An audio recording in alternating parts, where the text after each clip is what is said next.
Hi అందరికీ, ఎలా ఉన్నారు? ఈరోజు వచ్చేసి ఈవినింగ్ స్నాక్ అండి. ఫస్ట్ కడాయి పెట్టేసుకొని ఆయిల్ యాడ్ చేసేసుకొని అందులో కొంచెం జీలకర్ర ఆవాలు వేసుకుంటే అవి ఫ్రై అయ్యాక నానబెట్టుకొని ఉడికించుకున్న దొడ్డు శనగలు అంటే కాబూలి చెన అంటారు, వీటిని వేసుకొని చక్కగా ఫ్రై చేసుకోండి. కలర్ చేంజ్ అయ్యేదాకా కొంచెం కొంచెం లైట్ బ్రౌన్ కలర్ షేడ్ వచ్చే వరకు నీట్గా ఫ్రై చేసేసుకోండి. ఫస్ట్ వాటిని దాంట్లో కాస్తంత పసుపు,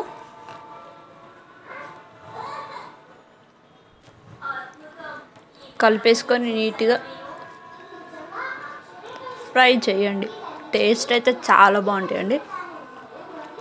చూసారు కదా వీడియోలో చూపిస్తున్నట్టు కొంచెం లైట్ బ్రౌన్ వచ్చాక దాంట్లోకి కొత్తిమీర, పుదీనా, చిన్నగా కట్ చేసుకున్న పచ్చిమిర్చి, కాస్తంత కరివేపాకు యాడ్ చేసుకొని ఒకసారి చక్కగా కలిపేసుకోండి.